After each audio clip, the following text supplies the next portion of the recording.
Коллеги, мы завершаем нашу онлайн-конференцию WebPromoExperts SMM Day. У нас хорошая традиция, что либо один, либо несколько докладов — это мировые эксперты, которые делятся своим опытом. И сегодня Эшли Уорд из SEMrush расскажет о том, как работать с лидерами мнений, как использовать это в стратегии контент-маркетинга и в социальных сетях. Эшли, у нас включение по скайпу. Hi, Ashley. Hi, how are you? You can start and you can share your screen. Perfect.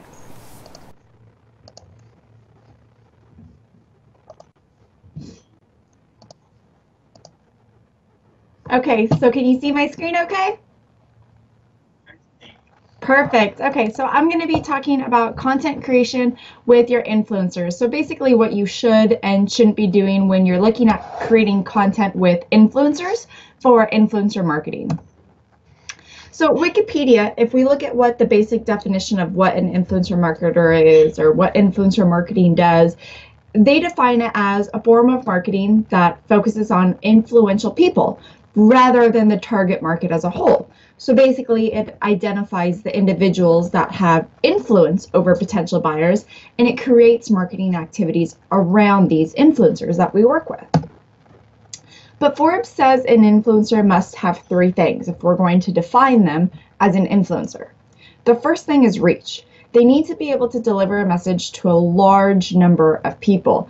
We're looking at least 10,000 followers or more. You don't want to be working with someone who is brand new, who only has maybe a couple thousand followers. And you also need to work with someone who has credibility in the industry that you're in or the industry that you're trying to be represented in. They need to be someone who has already defined respect and trust. And they also need to have a level of salesmanship. So no, they don't have to be a salesperson, but they need to know how to sell your brand and actually convince people of their perspective about your business, your product, or your service. Three things that an influencer should not be.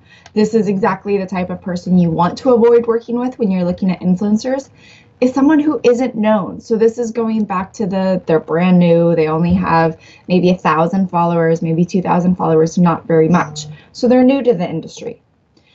And you also don't want to work with someone who's going to demand your entire marketing budget to work with them. So we'll get into it a little bit later about choosing the free or the paid route and what to do when you pay with influencers. But regardless, you don't want to work with an influencer who's going to take 90% of your marketing budget.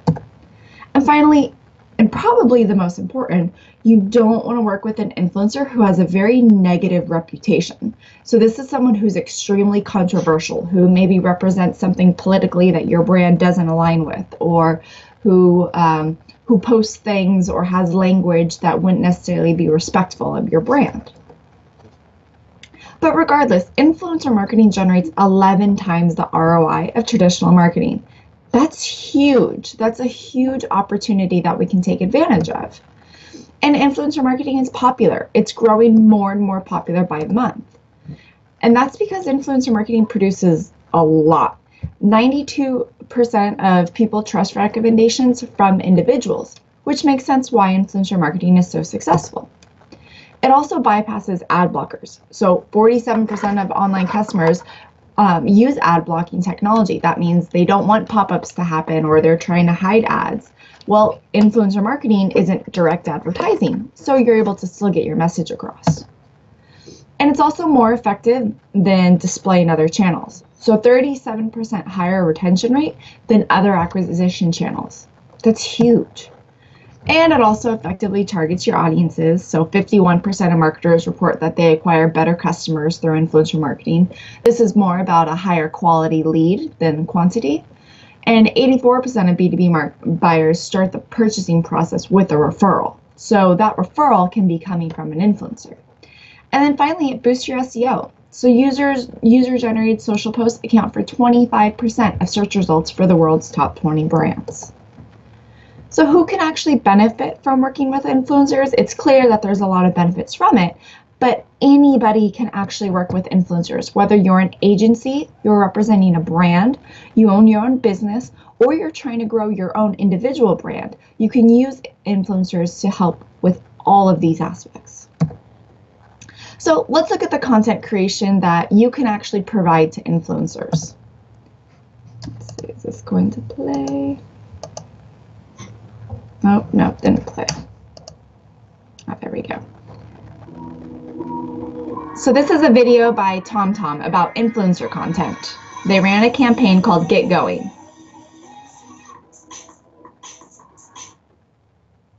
Oh, and it froze. Oh well. So the video basically showed different aspects of how they utilize influencers in their social media, on their website, on their blog. So one way you can create content is to allow the influencer to actually create their own style of content and then approve it. Did it work? Does it match your brand style? If not, you let them know. And then second, you can have internally created content. This means you have a portfolio of content that influencers can actually use. So for your online content, this is the content that your influencers can create. This is when you want to hand them the baton and let them actually create content for you. This is going to look like blog posts. So they can write guest posts on their friends' blogs, on their blog. They can show tutorials, how to use your product, what their experience was like working with you or using something that you sell. And they can also provide a review type blog post.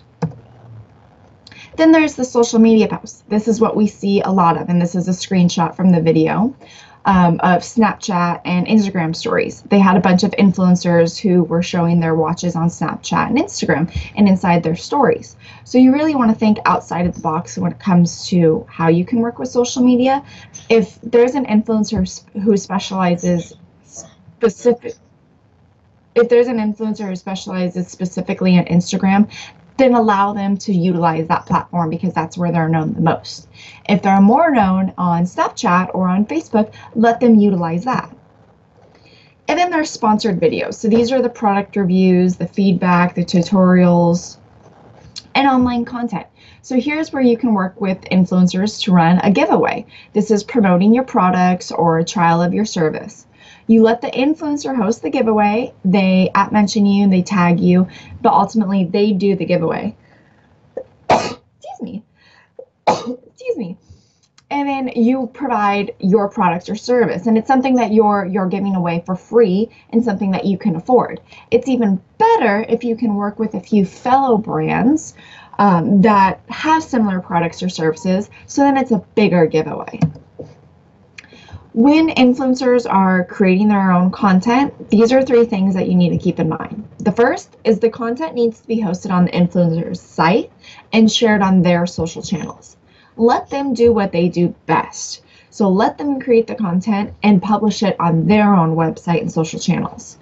It should include a link, either an infographic, white paper, or a video that goes back to your site though, so they're still mentioning you. And to mention your brand to create brand awareness and loyalty and generate direct visitors to your site from their site. Then there's the online content. So this is the content that you create to provide to influencers. You really want to support your influencers' content. So you can use your own data to help them tell a story. You can give infographics to illustrate their own pieces. You can give them tools to unique content. So if you subscribe to a lot of different tools like SEMrush and you're using the topic research tool, allow your influencer to have access to it, get them an account for it, share the results of all the researches that you do, share it with them first, and provide exclusive content and experiences for them to write about. A good example of that is Dove and Dove's campaigns. So this is an example of Dove creating a bunch of images that influencers can use. They're branded social media images, and then influencers can use this on their social and blog images or create infographics. Then there's product reviews. This is the brand new Mini Pro by Segway. This, my friends, is a more professional take on those little navigator vehicles that I'm sure you've seen. This is the all grown up version from the legends in personal transportation. They said, hey, we're coming out with the killer to all those other devices with a bunch of extra features, more durability, more safety, and so on. And I said, all right, send it out. So what is this thing? The Mini Pro. It has a top speed of 10 miles per hour, a 14-mile range, an anti-theft alarm. So as you can see, he continues to go around and actually review the product. Does he work for the company? No, he has his own following on YouTube. He's his own brand, but Ninebot by Segway worked with him, sent him a product and said, hey, can you make a video about our product? He's using his own style and he's making it like a review. Then there's webinars that you can do online that can focus on industry trends. So whether you're in the food industry, the tech industry, the medical industry, there's all sorts of webinars that you can create to kind of showcase your brand, showcase your product, showcase your service, and have multiple influencers be a part of it. You can also do online conferences where you can combine a variety of influencers to talk about your product or service. And then there's case studies. So lots of times at SEMrush, we're running case studies to basically discover the biggest trends within the industry and some very impressive stats to help guide us with strategy. And so we use these case studies and then we publish them on our websites, and we also provide them to influencers. So if they want to share any of the information in their slide decks, in their presentations, or on their own social media networks. And we also have a group and forum. So it's really important to have all of your influencers kind of in a close circle so that they can talk to each other, they can share ideas, they can ask you anything about your service or product so that they have a really, really good understanding of your business. So with SEMrush, we have a private group that we call the SEMrush All-Stars, and we are constantly asking for opinions from our influencers about our products, giving them teasers of new product ideas before we release it to the public to get their feedback on. You can do this too with your influencers and with your business. When it comes to the internal content, the content that you create for influencers, there's 3 things that you need to keep in mind. The content always needs to be branded, but you also need to leave room to allow the influencer to put their own personality on it. After all, the influencer knows what they're doing best. That's why they have the following. You also want to include a link, infographic, white paper, or video that links to your site, so that way the influencer already has it. They don't have to go in and link. And then again, mention your brand to create brand awareness and loyalty. Even though you're creating the content and giving it to the influencer, you still need to mention your brand. A pro tip for online content, you want to ask your influencer to create in-depth, longer pieces for your brand and for your website. Then ask them to share these articles on their social channels. You then amplify these owned assets through content amplification strategies like paid social or blogger outreach programs. And don't limit your influencer marketing to just Instagram. It's not just Instagram, it's not just YouTube. Let the influencer promote your agency, business, brand, or yourself everywhere that makes sense for them and where their followers actually are. Instagram was the #1 platform for 92% of influencers last year, so why not focus on all of the other networks where there aren't so many influencers? Instagram is already getting very heavy with influencers, and users are starting to catch on to the trick. So why not go to Pinterest? Why not go to Twitter and some of the less active ones and start your influencer campaigns there? And you really want to get ahead of the game and utilize other networks where influencers also are. So yes, they're on Instagram, but they're also on Facebook, Snapchat, Twitter, YouTube, and Pinterest. So in terms of offline content, this is offline content that you can provide for your influencers. A big thing that we do at SEMrush is we create networking events.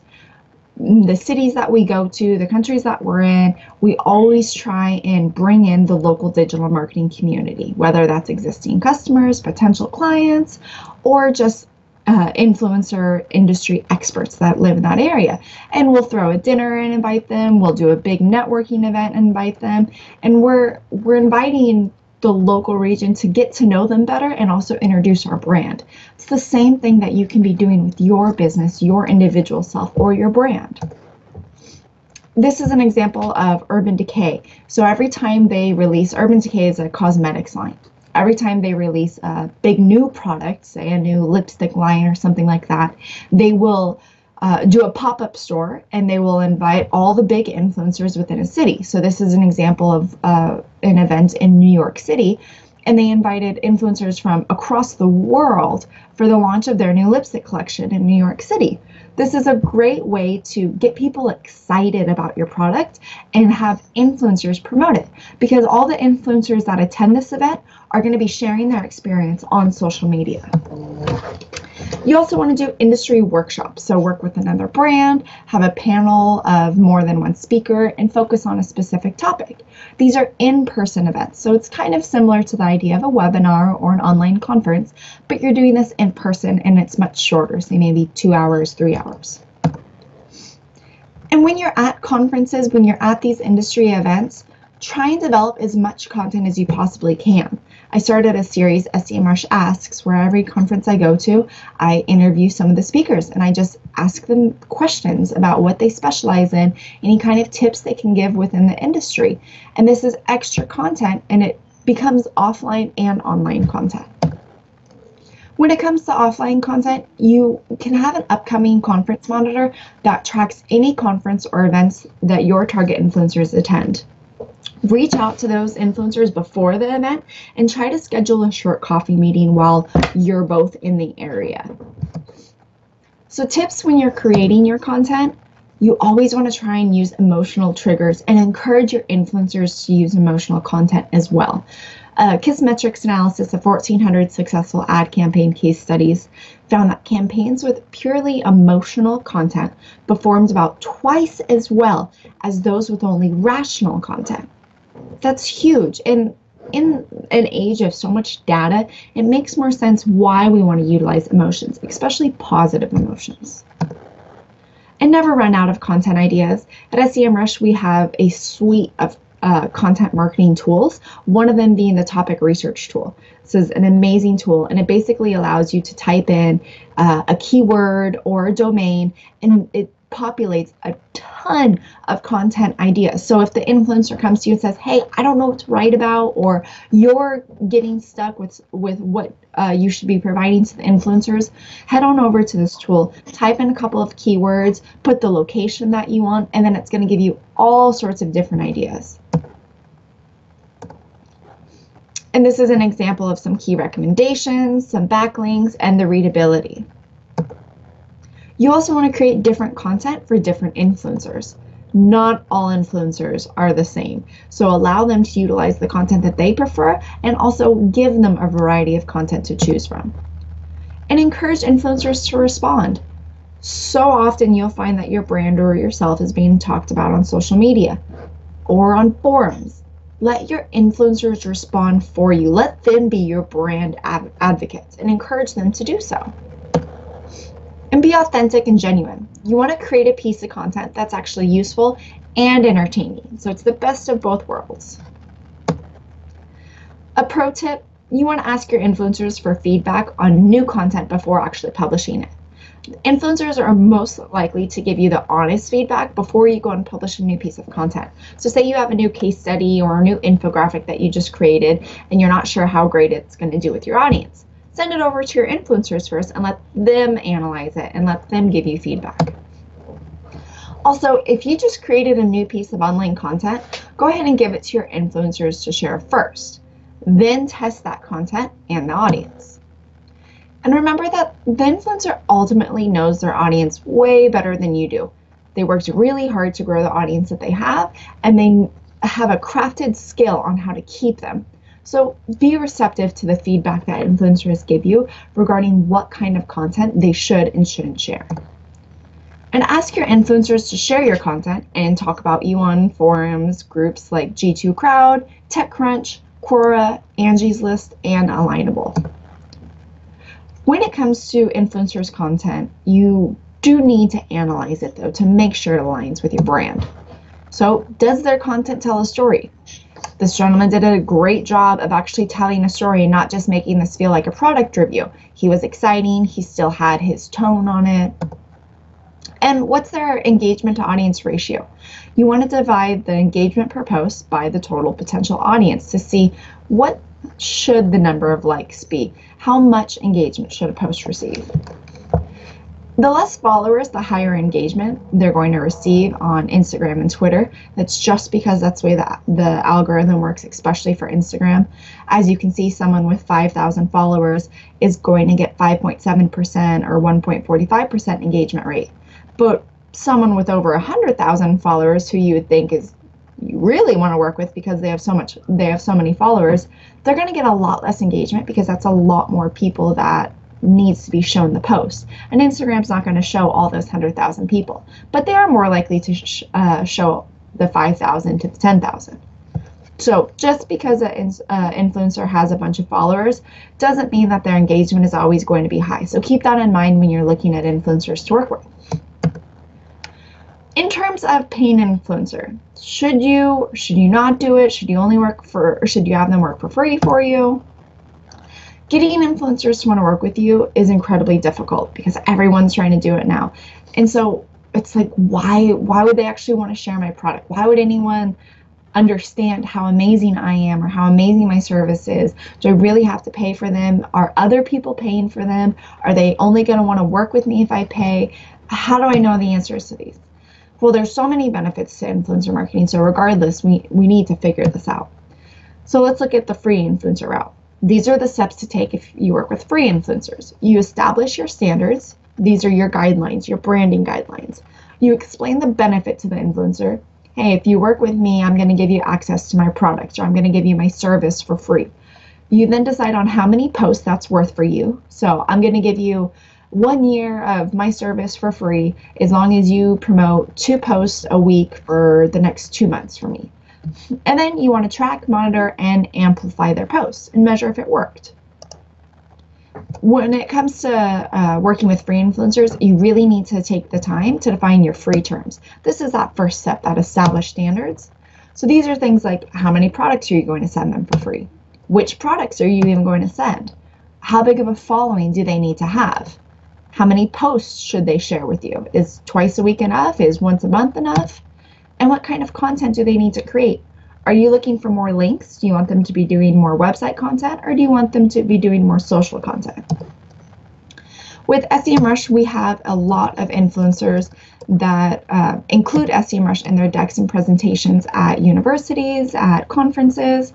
We also have an affiliate program that encourages fans of SEMrush to basically work with us and basically reap the benefits of when other people sign up based on the promotion that they provide for us. So we're able to offer our influencers credited accounts with our software, discounts on our software. We have the affiliate program where they can benefit even more so, and we allow them to test new features first. So that we make it very clear what the benefits are to work with us. If an influencer has less than 10,000 followers, you definitely want to negotiate only sending free product in exchange for posts instead of payment. And that's because less than 10,000 followers aren't given insights into the performance of their post. When it comes to paying influencers, this is what the steps look like. So first, you negotiate your agreement. This actually needs an entire contract. It needs to be signed by both parties. Then you send a creative campaign brief. So you need to be very specific and outline the exact terms, what's expected, how the influencer can work with you, etc., etc. And then agree and approve on the content, track, monitor, and amplify their posts, and measure the results. When it comes to paid, these are the terms that you're looking at. First, you need to figure out what's your budget. Do you even have a budget? How many influencers do you want to work with at a time? Can you afford to pay more than one? How big of a following are you requiring? What's the key number or range? How many posts should they share? And what kind of content do they actually need to create? So first, you need to figure out what's right for you, whether you're going the free route, which is because, okay, the marketing budget's slim, you're new to working with influencers, or you're going to go the paid route. This is looking to distribute the budget. You want to work with higher caliber of influencers, someone who's more experienced. But you also need to know what's right for the influencer you're trying to work with. Is the free route good because they're trying to build their portfolio and they're trying to build their brand as an influencer? Or is the pay route better for them because they're already established and they want to do this as income? When you're paying influencers, there's a few things that you want to avoid and a few things you want to do. In terms of what to do, you want to define your term expectations and be very, very clear. So create an influencer marketing contract that decides on the price, the budget, if you're also going to give them products for free, which most of the time you need to, and how big of a following do they need to have, how many posts should they share. And you also want to find your content expectations. So this is a good example of Molly's Craft brand. They posted this on social media and they said, hey, we're looking for influencers to take photos with our new line of scrapbooking products. The influencer will be provided with their choice of paper and accessories and up to a $75 value. So they put the monetary value there, they're giving away products for free, they're making it clear who the brand is. Here's where the influencer expectations come into play. The influencer must create at least 3 original photos. The images have to be in these sizes, and any content submitted will become property of Molly's Craft brand and may be used for marketing purposes. Everything you need to know as the brand and the influencer is made clear and upfront right there. And that's because you don't want to leave anything to the imagination. You want to be clear on all of your terms from the beginning. Otherwise, you're letting the influencer do whatever they want to do, and that's not always a good thing. And don't forget to track results. You want to track metrics on all of the content that the influencers produce. So this is the input. What was the activity with the influencer? What did they do? They did a roundup post, they did a YouTube video. Okay, what was the result?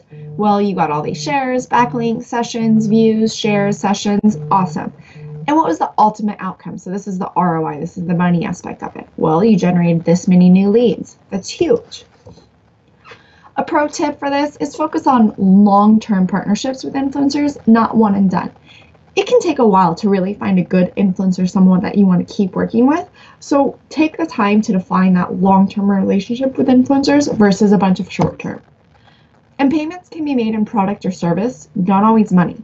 So if money is involved, negotiate for extra posts, stories, and content. And that's all from me. You can get access to these slides if you email me ashley.ward@semrush.com. If you'd like to explore the topic research tool and kind of get to know a little bit more about the tools that we have, you can visit us at semrush.com or email me directly.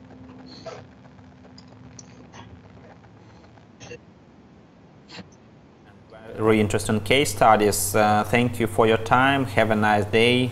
Goodbye. Bye. Thank you.